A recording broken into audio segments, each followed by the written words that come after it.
Hey, welcome to the Don't Shit on the Bus podcast, episode 4. I am Adam Elmakias, and on the line all the way from Orlando, Florida, we have Neil Westfall. What's up, Neil? What is up? My name is Neil Westfall, and I'm from Orlando. I think we're just going right into it today. Yep, might as well. This is the second time. It's not new territory for us. Yeah, we've done it. Shit. We weren't going to talk about it. All right. We recorded this podcast once before, except we had technical difficulties. So here we are again doing the same thing, but 2 days later. Because we are professionals. Yeah. And even sometimes professionals mess up. And when you mess up, you still have to fix it. You own up to it, you make it right, and you move on. Hey, we did it. It doesn't matter that we did it once. We're doing it again. So we're well practiced. It's going to be double as good. Double as good. Speaking of practice, between the last time we recorded a podcast, not the time we messed up, but last week's podcast and this podcast, we did another podcast called Drinks with Johnny, right? Yeah. Drinks with Johnny. That was Johnny Christ from Avenged Sevenfold. And I don't know, how'd you feel it went? It was awesome. Lots of stories. We figured out that him and I are very similar as far as in our travels. We both visited adult establishments often. Yes. And sometimes he's been kicked out of them. Yeah, we found some similarities and some comparing and contrast. And he did a pretty good job. Like, when he hit us up originally, I was like, well, you're an Avenged Sevenfold, and here's a day to remember, and I take pictures, so I don't know how I fit into this. But if you want to have us on as our new podcast guest, we're down. And he did a very good job interviewing both of us. I thought he did a really good job. He did a great amount of research. Yes, I felt included. And I think that, I feel like your guys' interactions were a bit more organic, and mine was a little bit more new territory for him. And I think he did a really good job. He even had a gold microphone. Maybe that's what our podcast is missing, is we both need gold microphones. Do you know anybody with the Midas touch? Excuse me, sir. Could you please just come to my house and just only touch the microphone, please? Actually, you could touch anything you'd like, just not me. Okay, Patreon. Thank you so much to our new patrons. And our patrons are people who sign up to basically send us a little bit of money every week, every time we release a podcast. And we appreciate you because we have no source of income on this podcast. So it means a lot. It really does. And it means that you like what we're doing. And that's a really good feeling. Yeah, it's like every time somebody signs up, I'm like, wow, thank you. A little bit of dopamine gets released. Yeah. And I'm a little happy. Thank you from the bottom of my heart. Like, this means a lot. So if you want to come hang out, support us, it's going to be more and more beneficial the deeper we get into this podcast. But if you start early, it helps us a lot. We appreciate it. The newest members are Alex Shellnut, who plays drums in my band, and he is one of the best friends in my entire life. Kaylee, Shelly, and Christina. Thank you to our 4 new patrons. We are now at 11. Next week, hopefully, I'm hoping we're at like 15 next week. Maybe 16. I hope we're at 22. 22. All right, 22 next week. If we're at 22 next week, what will you do? I will say, okay, so how many names did I say this week? So I will say 11 people's names next week. That's what I'll do. We'll say your name. That's right. No matter what you do on Patreon, we'll say your name on our podcast. The lowest, the highest, whatever you want. Come support us. We're cheap. It's fun. I think it's worth the $1.82 just to have your name said on a world famous podcast. This podcast is on Spotify and Apple and every other location podcasts are located. I feel like we need a tagline that says #1 podcast about touring in the whole world. Yeah, exactly. That is such a great idea. The #1 podcast with the word shit in the title.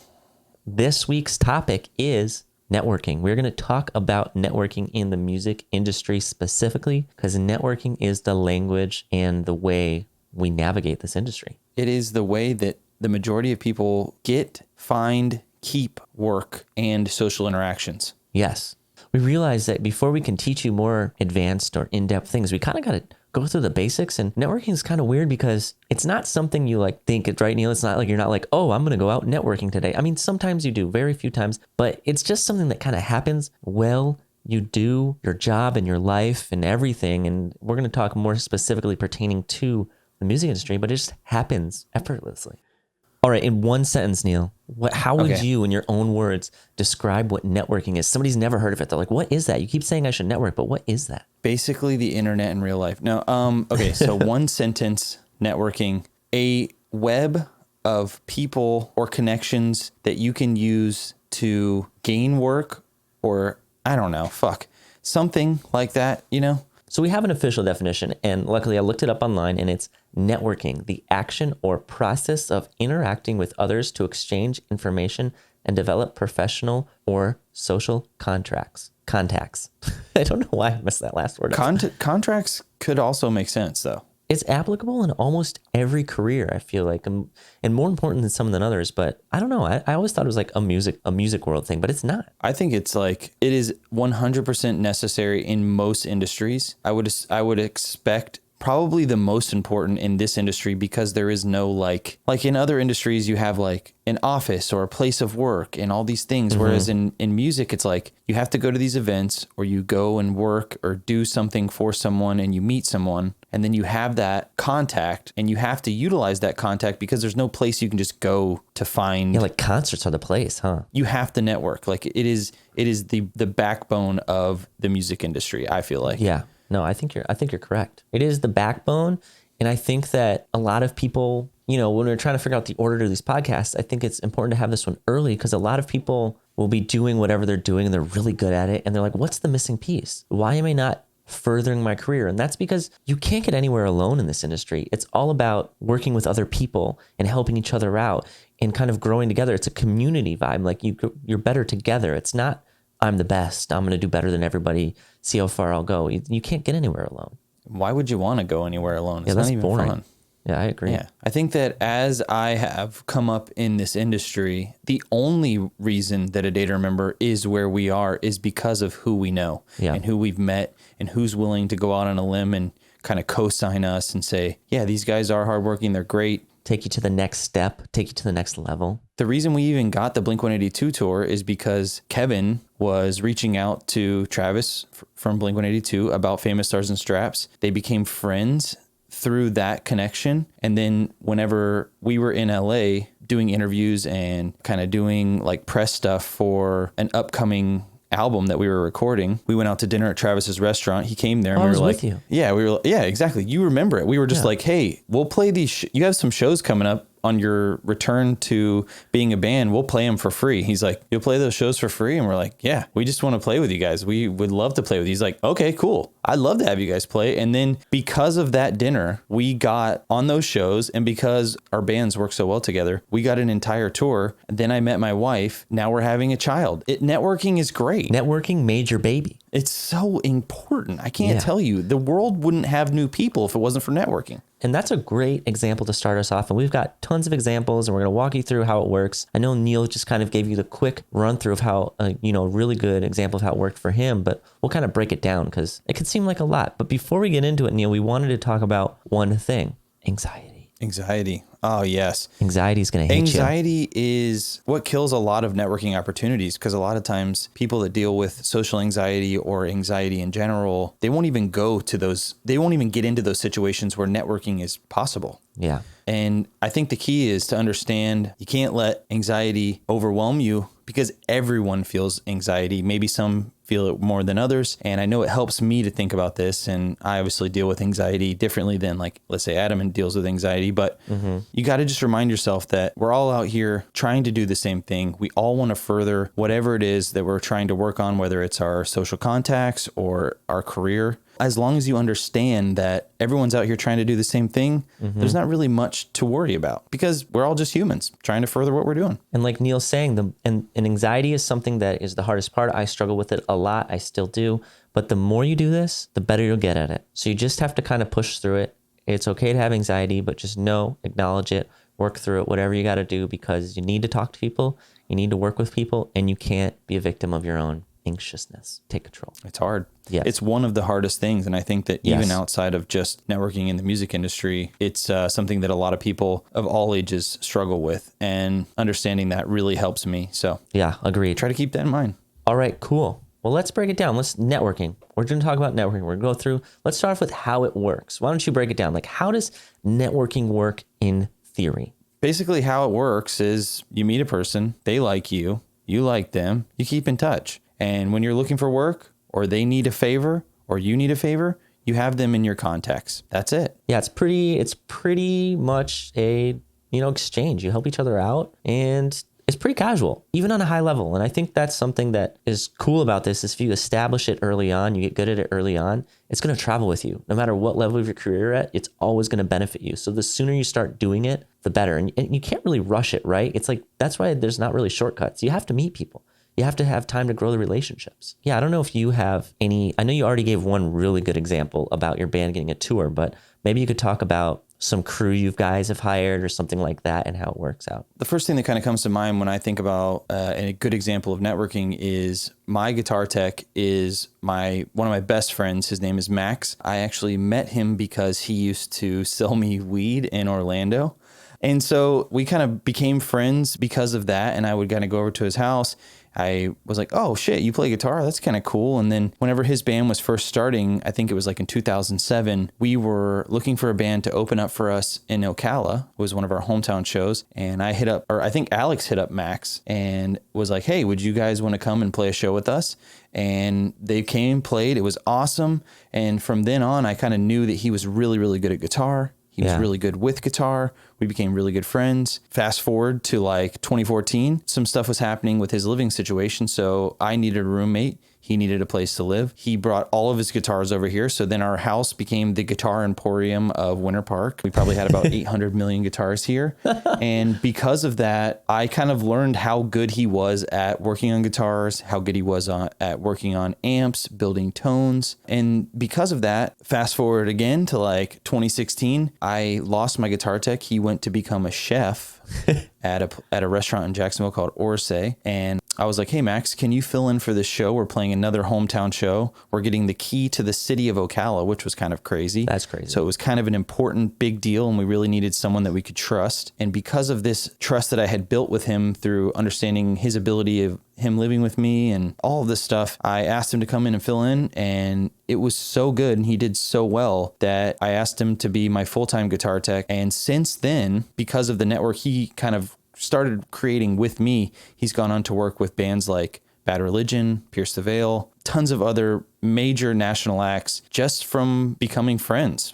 And when we were first starting, I did remember was doing really well, but it wasn't the band that we are today. Mm-hmm. And we just became friends because of common interests and common things, or things that we had in common.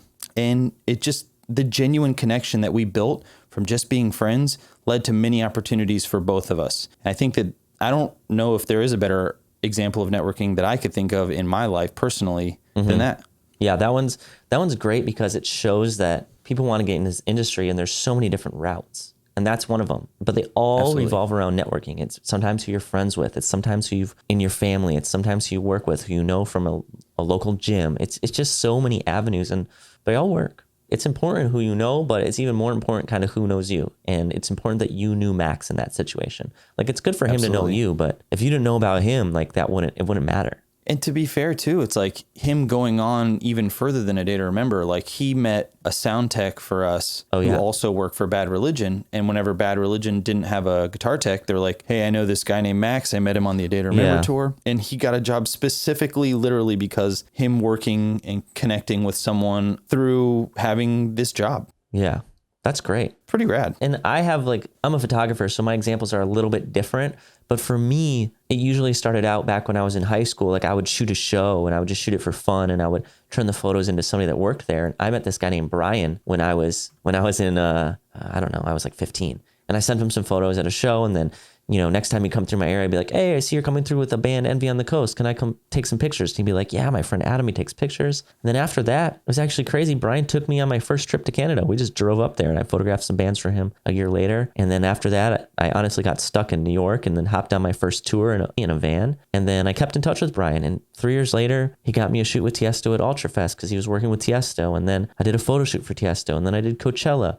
And then afterwards, he worked for Skizzy Mars and I toured with Skizzy Mars. And it was just like, that's just my path with meeting Brian and what Brian has done for me. And then all the people I met through Brian, every one of these things, I meet other people, and it's just a big continuous chain or web, or it just spreads out as long as you're, navigating it well. If you're a dick, it doesn't work out. But if you're nice, it can work out. Yeah, because then people, they know you, but they're like, yeah, that guy's kind of an asshole, and you don't want to work with him. Yes. So it is insanely important to create these genuine connections with people, because not only are you connecting with these people, but these people are constantly connecting with other people. That is what the basis of this industry is. And so always putting out into the world what you hope to get back is like a really good practice, I feel like. Put out the good vibes. Especially in this industry, for sure. Yeah, so that's kind of how it works, an overview. The process of it, we can go a little more in depth than that. And just a very basic thing that is good to remember throughout all this is it's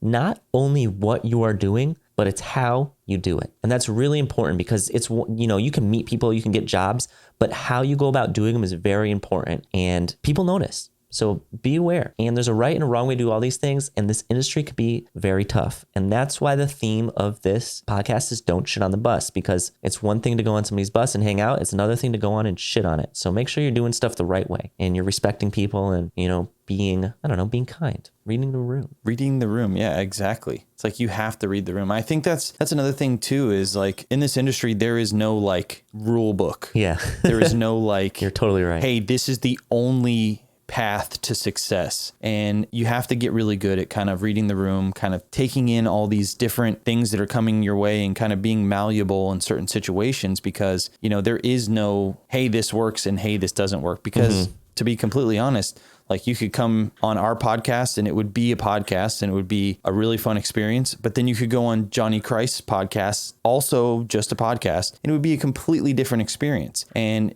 unless you're able to read the room, those things aren't going to work out. You can't act the same way on this podcast as you do on that podcast and hope that people are going to respond the same way. It's just not going to work. Yeah, different tools, different situations. You can't bring a hammer and try to hit the screw in, Got to use the right tool. Exactly. All right, so the process starts by meeting somebody. In the music industry, you meet people. It's a little different than, like you were saying earlier, Neil. There's not like an office building you're going to. So where are the places you can meet somebody to kind of start these networks? In this industry, I think you're more than likely going to either start at a concert, like a party, maybe through a friend, traveling, working, any of these places. Yeah, I think that you travel to work, and you're hopefully working around friends at a concert and then going to an after party. So all of them, all the time, everything works. Everything works. Basically, everywhere you go, you need to be conscious of how you're acting, what you're saying. It can be stressful. It can be anxiety inducing, but just know that you're meeting people and these are people you could work with, and you need to have, you don't want to be the guy that goes to a party, gets drunk and makes a joke of himself, because it just doesn't usually work out. Or maybe it does work out. I've done it. Trust me. It's not as fun as it seems. You're in the band. You're lucky. You don't get, it's a little easier to keep your job. I fire myself. I've been fired by myself many of times. I remove myself from this situation. It's like, so if you meet these people, honestly, you want to have a way to track or keep track of your people. And when you start out, it might only be a few names, right? It might be like 10 names or your local people. But as it grows, it's going to be hundreds, thousands of people that you need to keep track of. And you're going to have to keep, their contact info, their name, their email. And I suggest keeping a note of how you met them, something, an ongoing list of, I usually keep it in my contact list, but some way to keep track of them.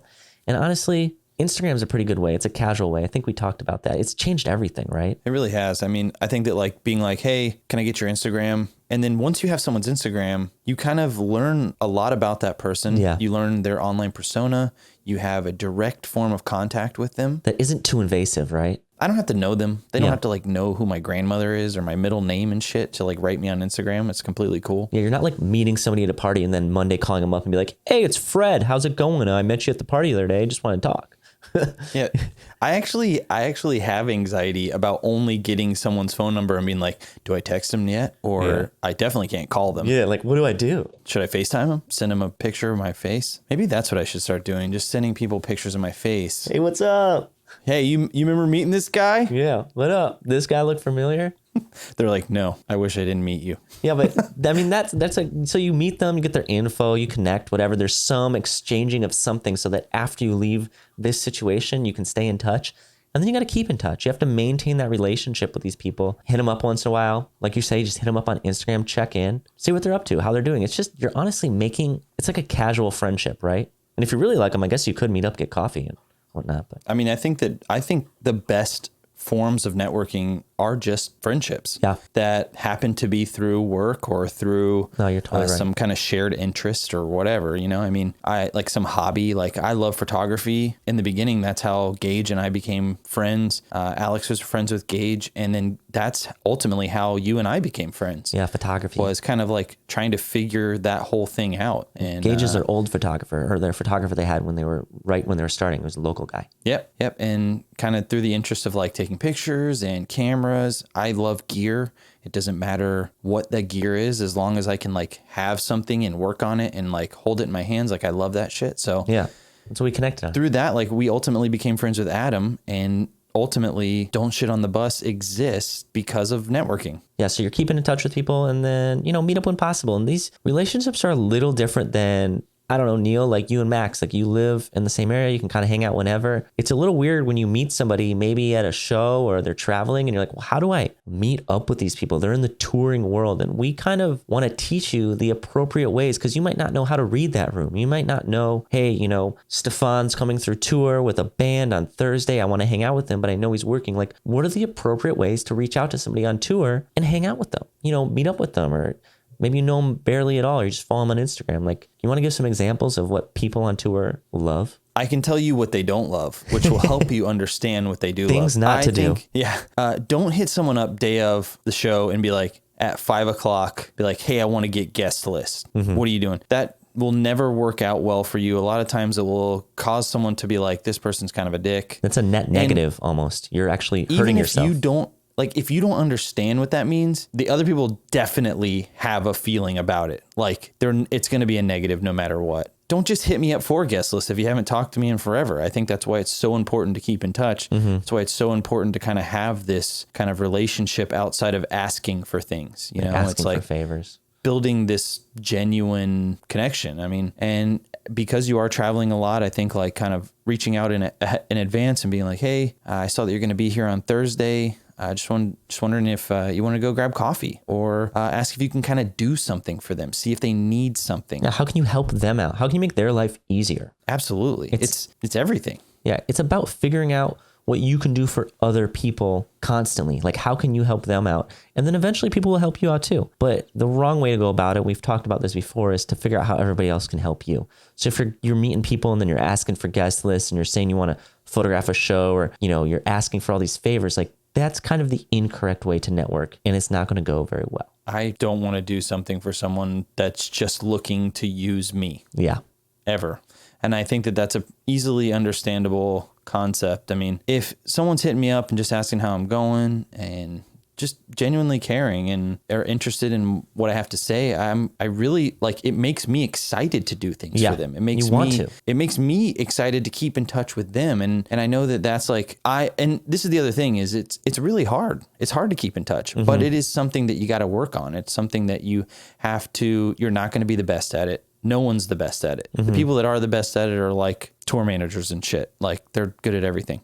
It's something you gotta work on, and you gotta constantly think about, and you gotta constantly be like, okay, oh, you know what? I'm just thinking about this person. I'll just shoot him a quick text, let him know, hey, I'm thinking about you. What's going on? Hope you're doing well. That means a lot. And so let's say somebody's coming through on tour and you know them, you've met them once or something, and you're like, hey, I see you're in my area. Is there anything I can get for you? For example, like my friend Marvin came through San Diego one time and I was like, yo, do you guys need anything? He's like, yeah, we all love this coffee from this one place in San Diego. Can you go grab it for us? We need 4. Here's the order. I was like, sure. Went and grabbed him the coffee, brought him to the show, hung out for 5 minutes. Not as long as I would hang out with a normal friend, but he's working. So, I provided him something. We're friends. It's just like a good gesture. And it's kind of weird. I know we said this earlier. It's kind of weird to talk about this stuff like, do this because it's how you network. We're just saying do this because they're good things to do for people. And this is what you do. And you're not doing these things so other people help you out. You're doing them because it's just the right thing to do. And a lot of times in our experience, they have worked out positively for us. I mean, I'm just saying, it's like, I think whenever I first started, you would just do things to be a nice person, but you wouldn't have expected that like years later, these things would kind of come full circle. Yeah. And let's say I'm in San Diego, we were there for a music video shoot. Oh, I yeah. hit you up and I was like, hey, Adam, we need to go get clothes for this music video shoot. We need to look like we're on a beach. And you're like, oh yeah, perfect. I know exactly where to take you and we can go get food. And you hooked it up. Like, I think that that's the other thing too, is like something that seems small and insignificant to you. Like, hey, I'm going to go run to this place that's 5 minutes down the road from me, grab this for them. It really makes people's day when they're on tour, because touring is so hard, and the littlest things really brighten people's day. People remember those things. I know, I can tell you probably not off the top of my head because who's good at doing that. I can probably tell you like hundreds of things that people have kind of just come out of the woodwork and just done out of the goodness of their heart that I would be like, I would do anything for that person just because they brought me coffee or they thought about me or whatever. It's like, it's nice. You're making lifelong friends. On tour, you're kind of in this like monotonous, weird world where, you know, you wake up, you eat food, you go to sound check, you play the show, and there's not a lot of things that you get to do that Neil would refer to as creature comforts. You don't get to do a lot of those things in that life. And when people bring it to you from the outer world, they're super grateful for it. And I wasn't sure if we should touch on this or not, but I think it's a good place to kind of slide it in. Like if you've never toured before and you want to shadow somebody or understand what their job is like and they're coming through town, feel free to hit them up on Instagram or something. Just be like, hey, you're coming through town on this day. Can I shadow you for the day? I've never done this before. I just want to understand what it's like. And people might be open to it, and just go to the show, shut up, follow them around, sit around and enjoy it. If I was like, let's say a guitar tech for somebody and someone hit me up and they were like, hey, I want to come and talk to you about guitars all day, I'd be like, that's pretty cool. I love talking about guitars. Everybody else in my life is ready to never listen to me talk about guitars again. So if someone wanted to come and learn about guitars, I would be pretty excited to talk to them about guitars and show them little tips and tricks and kind of things like that. It's like, and obviously everyone's different. Obviously, yeah. Don't be offended if someone is like, hey, I can't do it today because I have to do 75 restrings and I don't really have time to kind of cater to somebody else or teach today or whatever, you know, don't take it personally. I think that's something else that's kind of important. And if you guys want help with shadowing people, I know it doesn't exist right now. We've got Corona, but when the world's back on, if you're part of our Patreon, we have a Discord. Feel free to kind of start a dialogue with us on there. We will happily connect you to crew or touring members if you have a good rapport with us. You know, you've been around for a little while and we trust you a little bit. We've talked to you. We will do our best to help you out along your path. So just let us know if you need some help. We are here to hopefully help people, you know, take the next step in their career. If you figure out what you want to do through this podcast, hopefully we can help you. Well, like you said, too, it's kind of goes back to networking. So if we trust you, if a couple things check out and you feel like, hey, man, I can go out and recommend this person to go and shadow this person. If I can put my name behind them and say, hey, man, person's in your area, they've been kind of on the Discord, they've been reaching out, really been asking good questions, really hoping to build themselves and get better in their trade. That's what networking is. Yeah. Being able to kind of put your name on someone and recommend them for something and stand behind it. And that kind of leads us into our last point of how this works. So just to review, we talked about how to meet someone, how to get their contact info, keep in touch, then meet up with them when possible. And the last thing is you want to help them out. And I pretty feel like we already covered this, but basically if you hear of a job opening, recommend people, suggest them for jobs. And it's going to work both ways. Just like Neil said, when his guitar tech was done working for him, the sound guy they were touring with heard about a job for a guitar tech and recommended Max. And that's really how it works. Nobody goes online and searches for like, we need a guitar tech. It's just only through word of mouth. And you got to get in. You got to prove that you're doing good work to your network and they will help you out, just like you'll help them out. All right, now that you guys kind of know how it all works, let's go over a few tips and tricks. Tips and tricks. Tips and tricks. All right, this is just to reiterate, Neil, what is the most important part? What is the most important part of networking? Yes. I think one of the most important things about networking is it's not only about what you do, but how you do it. That leads us into our very important first tip and or trick. One of the first tips that really should go without being said, but treat everyone equal. Treat people. Like never treat someone differently because of who they are or what they can do for you. Everyone deserves respect. You know, like you go out to eat, you're nice to the waiter, you're nice to the hostess. You just got to be nice to people. And ultimately it will work out in your favor because people will return the favor. I could probably say favor more times if I tried, but it's unlikely. And I think a good example of this is like, well, people know, obviously, don't be a dick to people. That's pretty straightforward. But something that goes around with that is like, treat people like people. That means don't treat them like weird either. And I think the thing we can both relate on, Neil, is when we meet people in this industry that we look up to, maybe we saw them on MTV all the time when we were kids or something. And we meet them in real life and it's like, oh crap, do I treat them like this? Like I'm a fan? You want to talk with them, like across to them. You don't want to talk up to them, right? You want to talk to them as an equal, and that will make it so that they respond to you as an equal. They don't respond to you as a fan or something like that. So I don't know if you have a story of when you met somebody that like you looked up to and you got flustered and treated them weird and they treated you weird. I mean, I've been pretty fortunate to not really, there's not many people that make me starstruck, but there's definitely certain people that do. When I, like, for instance, when I met Mark Hoppus, I like talked to him I'm like, I couldn't talk to him. I'm just like, I would like, he's like, why are you looking at me like that? You fucking weirdo. No, not really. But like, so like we met him every time I'm like, man, he's funny.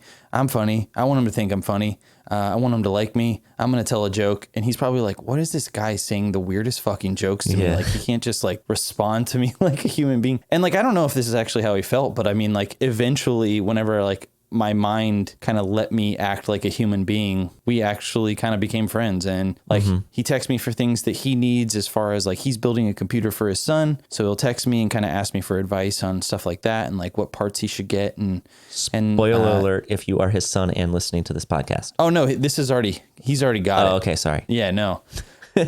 His son Jack is rad. Yeah, he built him a computer and kind of texts me for that kind of stuff. And we actually are able to kind of talk to each other now, rather than it being super awkward, because I just feel some type of way. I don't really even know how else to put it. Like, I looked up to him as a young kid, and he made me want to get into playing in a band, and he kind of shaped my sense of humor and shaped me as a person. And so he doesn't know that, to him, I just am a Neil from A Day to Remember, who he likes our band, and he asked us to come on tour with him. So in his mind, we're equals, but like, I'm just some weirdo that keeps like just looking at him like, holy shit, that's the guy that's naked on the MTV. This oh my God. Guy. Yeah. What? Hey, hi. He's like, please stop talking to me and looking at me weird. That all kind of goes back to anxiety too, because it's like all inside your head. Yeah, you're making up these scenarios and you're doing these things, and all these people are just people. Like, even up to the highest level, you could probably go meet Jeff Bezos and be like, man, he's really fucking smart, but he's just a person, or maybe an alien. I don't know, or a robot. The point is if you treat people how you would like to be treated, it's going to work out for you. Yeah. People are going to respond to you in the way that you hope to get responded to, because they are all just people. I know that in certain situations, like if someone came to work for us and they're like, hey, let's take a picture together, I want to send it to my friend, and can you give me an autograph? It's like, that is just, in my mind, I'm like, maybe this isn't going to work out, because we're not going to be able to get into this level of respect that like, I need to be able to tell you what I need, and you need to be able to tell me what you can do for me based on the situations of the show. I don't think that it's really going to get there. Yeah, so it's like, you're not on the same wavelength, right? You have to be on the same wavelength. You have to be. Yeah. Can I tell a quick, really random Mark Hoppus story? Please, yeah. One time I saw Mark Hoppus at this festival, and he was watching All Time Low. And after they finished playing, you know how bands will throw like a guitar picks in the crowd or something? Mark Hoppus ran on stage and unplugged their tuner pedals and threw them into the crowd. Tuner pedals are not cheap, I don't think. I mean, you tell me, are they a couple $100? Yeah, it's like probably like $150. He just threw it in the crowd. It's not like easy to just, you have to like go get a new one. It's pretty funny though. And All Time Low was like, what? What? And it's funny. See, when you're people like Mark Hoppus, you can do whatever you want. Yeah, because he's funny for a living.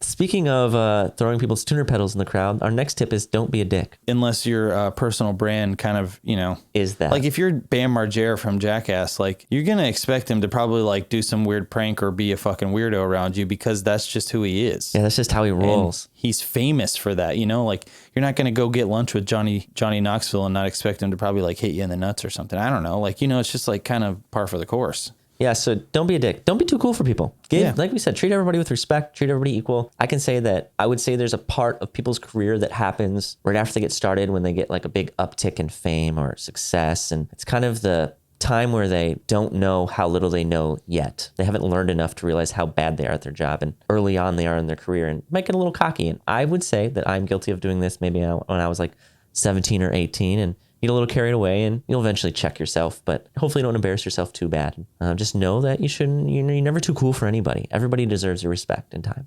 Absolutely. Basically, we kind of touched on this earlier, but it's so important that when you're recommending someone for a job, it's essentially going to directly reflect on you. So it's super important when you go ahead and like say, hey, Adam, I got a friend. He can assist for you. You said you're in Florida. They're into photography. I think that they could understand any kind of request that you'd want from them. When that person goes and works, how they are around Adam directly reflects on me. Like if the guy shows up drunk and or he's kind of a dickhead to Adam and he doesn't do any work or anything, Adam's going to hit me up and be like, yo, Neil, like, what was that? And I won't trust Neil, man. Like that guy was like kind of more of a pain than he was a help. And now Adam's like, I'm not going to listen to Neil when it comes to any kind of Yeah. And then I won't trust Neil recommendation. as much. And I've been in a situation, and it happens with guest lists a lot. If I'm like, hey, band, put this person on a guest list, give them this pass. And if that person goes to the show and makes a fool of themselves, now my word is ruined. And that's everything in this industry. And the tip we're going over here is like your recommendations directly reflect on you. So you're presenting somebody else with the privilege to work for somebody, get a chance to learn, or be in a position that they couldn't be on their own, right? You're giving somebody your word and saying this person should be in this situation. And when that person takes that situation and messes it up, maybe they get drunk and embarrass you, or they don't do their job correctly, or they say something they shouldn't, or disrespectful. It's okay to make mistakes.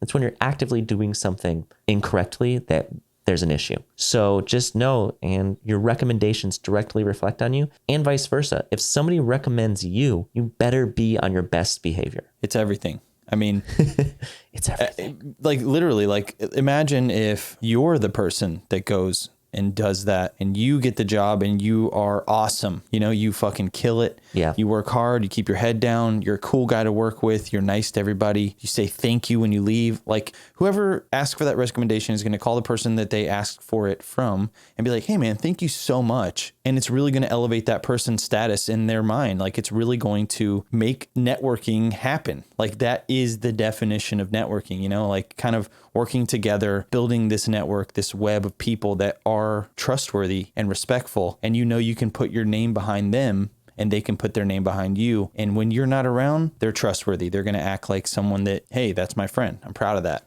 Yeah. Hell yeah. They want to be each other's biggest fan.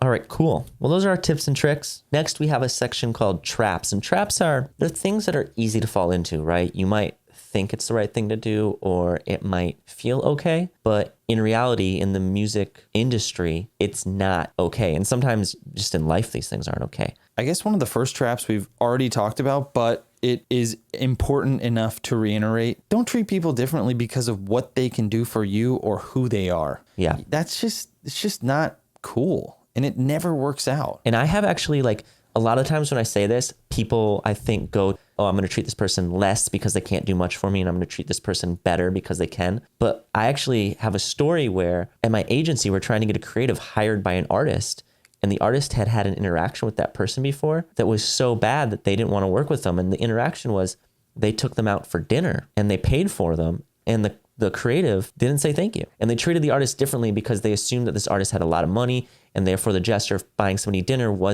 didn't warrant their thank you.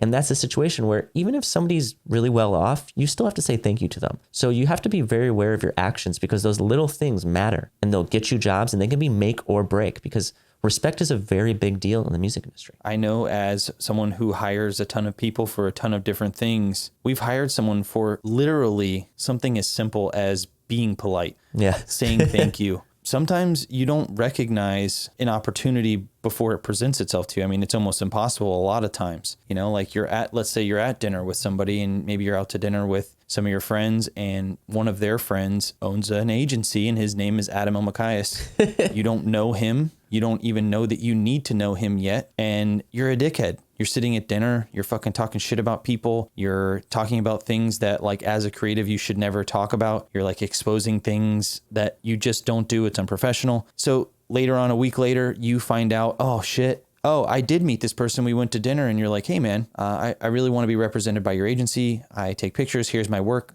You even see their work, and the work is like incredible. You're not going to hire them because they wouldn't represent your agency well, because you met them without them knowing who you were. Yeah. And those things happen all the time. Yeah. Like you have to like really operate from good values all the time. It's so important. it's really, and I think that is the key. It's like the golden rule of networking and life in general is be a good person. Yeah. Do unto others as you would hope to have them do unto you. And a lot of times just being that good person and doing those things without expecting anything in return, you never realize who is watching. You never understand. We're watching Well, literally, this whole world is connected, and it may seem like a big world. It may seem like there's millions and billions of people. There's hundreds of thousands of people that work in the entertainment industry alone, but it really is a small, small world, and everyone does talk. It is all networking, and that is why it is so important. Other traps can be taking it too fast, communicating just wrong,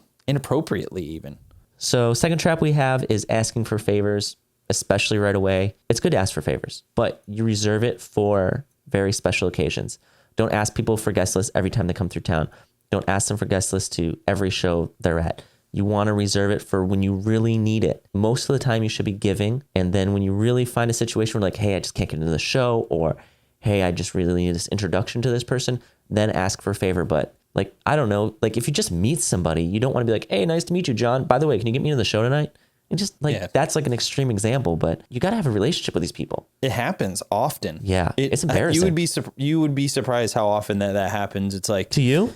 Yeah. Oh, I mean, God. well, a lot of times I think that there is situations where it makes sense, right? Like you meet someone who's a waiter at a restaurant, they do a really good job, and they kind of are like, hey, I don't want to be weird, but I'm a really big fan. Could we take a picture? And then I would offer them, like, hey man, I don't know if you're doing anything later when you get off work. If you want to come to the show, that'd be awesome. And be like, okay, cool. And then they're immediately like, hey, do you think that you could get my friend in as well? Like in that scenario, it kind of makes sense. Like asking someone, they read the room for something, right. But it doesn't make sense every time. And I would say 95% of the time, it doesn't make sense. Yeah.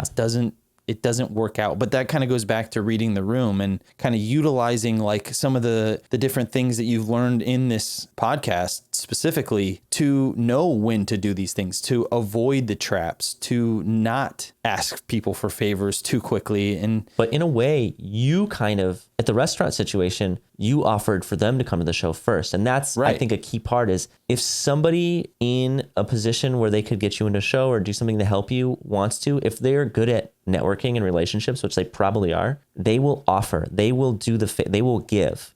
You don't need to ask for it. And that's why asking for favors is something you do very little amount of time, because if you have a good relationship with these people, you never really have to ask. When it's appropriate, they will offer. Because in this industry, everyone is trying to network. Yeah. They are all trying to do things to help people because they understand that everything is very cyclical, which means that what goes around always comes back around. It's just the way of life. And it's magnified in the music industry because the music industry is so small. It's like the little things you can do that are not that hard for you make a huge difference. Down the road, you don't know what you will need and who you will need it from. And the more you do that and the more good you put out in the world, I really, truly believe that it will come back and help you. It's almost inevitable. Another way to think of reading the room is communicating with somebody inappropriately. So like we said earlier, like you meet somebody, you don't call them up right away the next day. That would be inappropriate communicating. Another way to do it is reaching out to somebody on personal hours about something professional,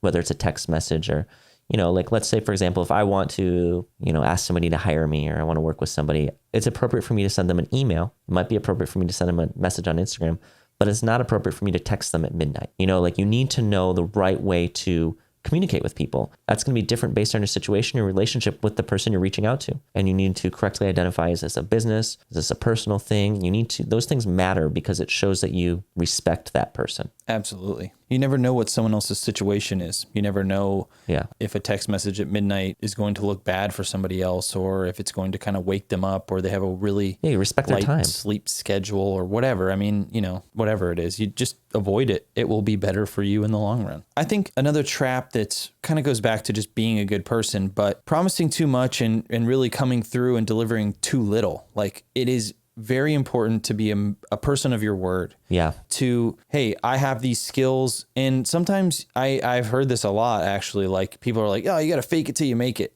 And it really doesn't work that way in this industry, especially from the side of like getting jobs. It's like if I have a really good example for this specifically, but we were going to South America and we really needed a guitar tech.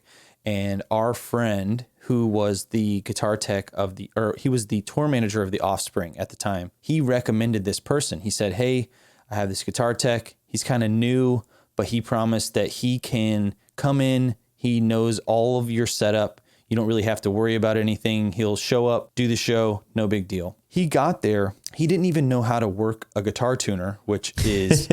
I think it's fundamental. like when you're learning to play guitar, it's like one of the first things that you kind of learn. You know, you plug the guitar in and you tune it, and then you can start playing guitar. He didn't know how to work that. He, like, the first day we are at a radio festival, which is a huge deal. It was a huge deal for our band because we really wanted to impress this radio station in hopes that they would play our song, you know, on the radio. And we get there, and he comes to me and he's like, "Hey, Neil, don't want to bother you, but how do you work this?" And he points at the guitar tuner. I'm like, immediately, I'm just like, this guy's supposed to come in and know what he's fucking doing. Please go home now. Please leave. Yeah. And it's like, we leave for South America tomorrow. I'm like, all right, you know, it's fine.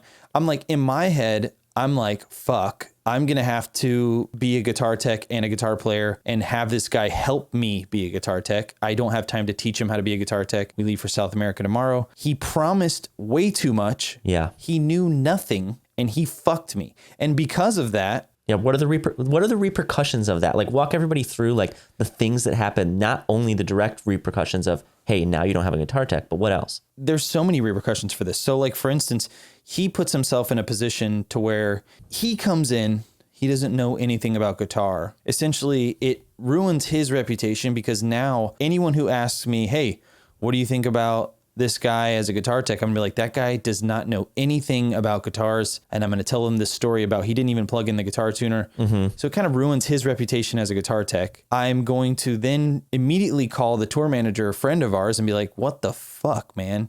You literally sent us to South America with a guy who didn't know how to plug in a guitar. And I'm gonna immediately be like, what did I do to you for you to recommend this person to me? And why did you curse me like this? It's networking the worst of the worst of the worst. And it kind of all goes back to him promising too much to the guy, and then the guy putting his name and recommending him to us, and then getting his reputation kind of tarnished because of this scenario. And I think it all could have been avoided if the guy just was honest about his skills. And it kind of leads us into our next point, which is you can't take shortcuts. You can't just jump up levels and tell people you're better at something than you are. I mean, you can, but this is what happens.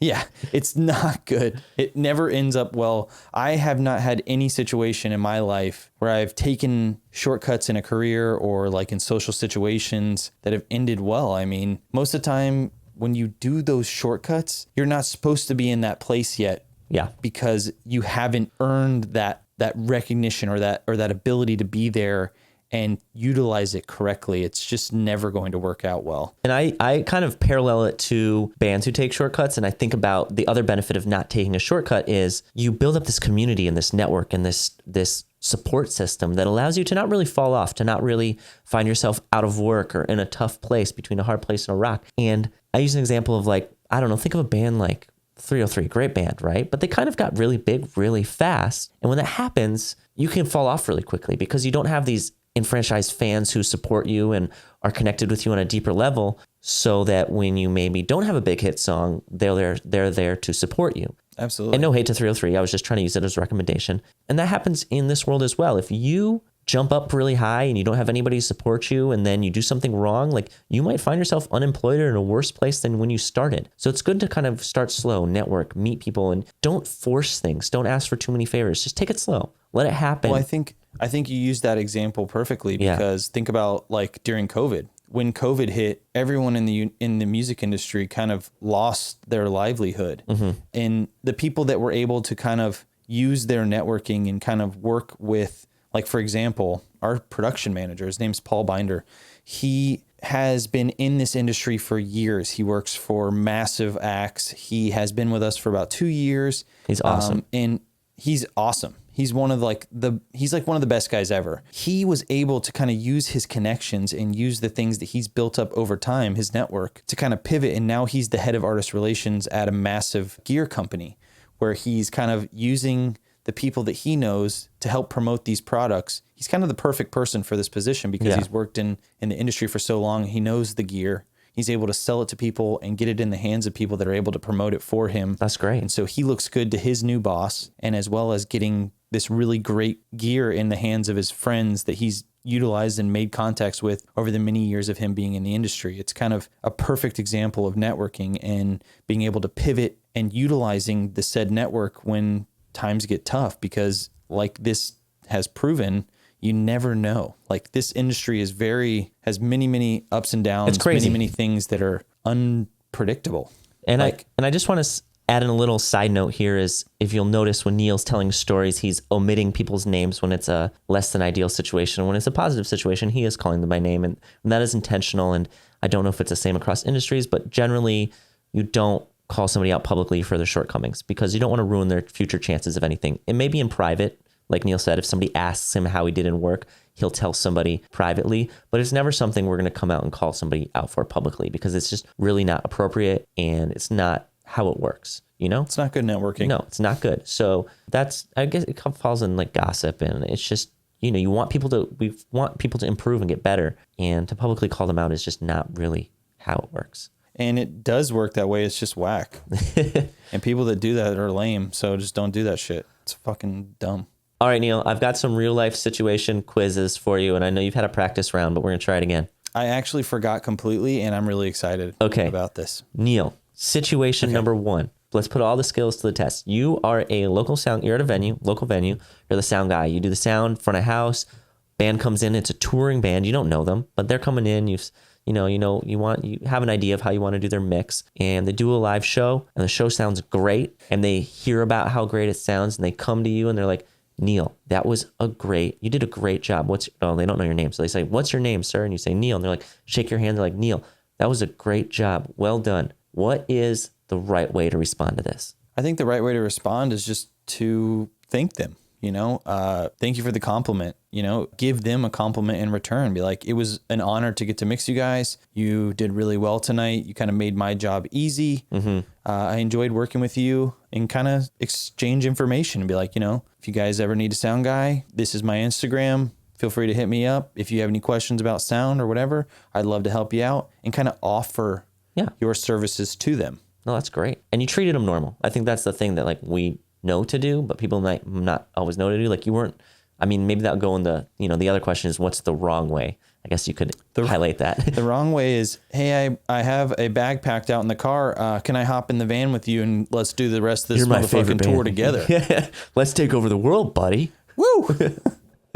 Yeah, like you can't. Hey, do you guys need a photographer? Because I'm doing good at sound, but I'd like to get into that shit. I was taking pictures of you in the dressing room. You didn't know. Listen to this mix I made of your band and put on SoundCloud. Sounds pretty good, doesn't it? Yes. That may be bad. Good examples. All right. Next one. Situation number 2. All right. You're on tour with a band you really like, Blink-182. Okay. This is like a real situation. Headlining band. It's day 3 of the tour. You haven't really hung out with them yet. You do your show, you go to the dressing room. They do their show, they go to the dressing room. You don't really see each other. But 3rd day, Mark Hobbs, Travis Barker, they come in your dressing room. They're like, hey, what's up, Neil? How's it going? Yeah. What are some things you can do wrong in this situation? Like, how do you respond? The wrong first. So they come in your room, you immediately ask them for something. Be like, hey, so, I wish we could have more time for sound check. It really isn't working out, like whatever's happening with, like you guys get done early every day and we notice that you get done early. Could we just go up and use your stuff and then like sound check on your stuff right when you're done? Is that cool? Yeah, just something totally like you basically went to something professional. Can I play a song with you guys tomorrow? On your stage during your show with you guys, and then we can kiss. Yeah. Why do you want to kiss them? What's going on here? He probably would kiss you. Why not? That's a fair answer. I guess why not? No, I don't know.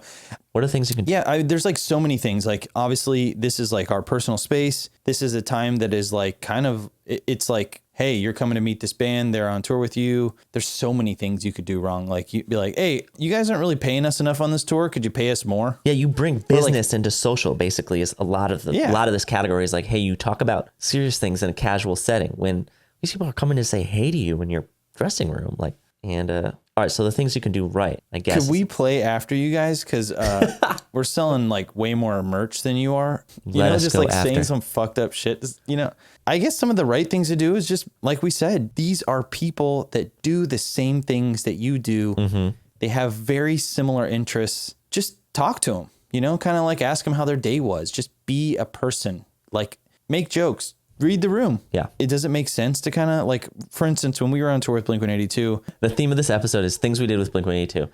We've talked the about whole entire tour happened through networking. Yeah. Legitimately. Like I met my wife because Kevin networked with Travis Barker, and then we networked with Blink-182 and they liked us, and then we had a tour together, and now I'm having a child. Yeah. No, so I guess some of the things that would be great to do in that scenario, like we both like going and catching Pokemon, which is kind of weird and you wouldn't expect to of some of the biggest rock bands in the world to be into Pokemon, but we are. And we like doing that kind of stuff together and just finding like common interests and then being normal, not making them feel weird, not doing things that you wouldn't do with your friends. That's what they ultimately are. You want to treat them as if they could become a friend of yours, you know? And I know we're talking about situations that you guys will never be in to an extent, right? You're not a band member and you're not meeting another band member as a band member, but you might meet a band member as a crew member, or maybe you're shadowing somebody for the day. And it's just a good thing to keep in mind. Like these people go through life interacting with people on a fan to artist relationship and a boss to employee relationship, but they don't have a lot of friend relationships. So when you meet somebody, just be nice. Just all you have to do. You don't have to treat them like anything different. And this goes along with meeting a manager or meeting somebody else that you look up to, whether it be a guitar tech or a drum tech or in your line of work.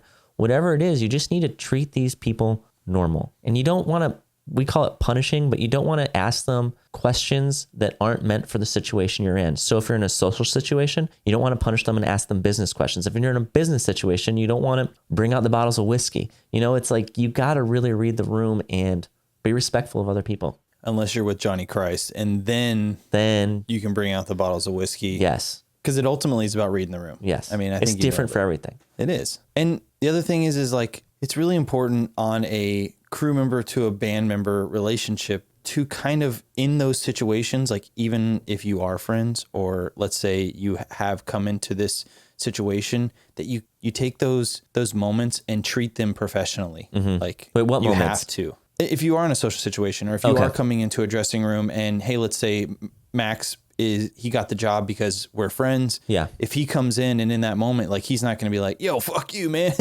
Fuck that. The show was whack. You're stupid. Yeah. You know, like he's got to be professional. And no matter how you come into whatever scenario it is, you kind of have to treat it professionally. Yeah. And there is a time and there is a place. And I think it ultimately goes back to just reading the room and being like, okay, we're off work. We can joke around. We can talk, whatever. We're working. We're going to treat it professionally, even though we are friends or even though whatever. Ultimately, the job is why you are there most times. And people aren't going to tell you how to do your job on tour or anything like that. You're just going to get fired. So hopefully this will help that not be the case. All right. Well, on that note, I think we finished. We're in the section called conclusion. In conclusion, let's bullet point the most important things we learned today. Reading the room. You go. Be nice to people. Treat them how you would like to be treated. It's not just what you do, it's how you do it. Do more for others and expect nothing. Yes. Help them when possible. Yes. Little things matter, especially in networking. It's like things that don't seem that important to you. Like if you can drive 5 minutes and get a coffee, it could make someone's day. Like the little things are everything. Anxiety is stupid. Anxiety is the stupidest, most stupid. Oh, don't shit on the bus. Don't shit on the bus. That's great. I have been Neil and will always be Neil Westfall. And I have been Adam Elmakias this whole damn time. We will catch you next week on Don't Shit on the Bus, brought to you by Apple Music. All right, later, guys. Peace.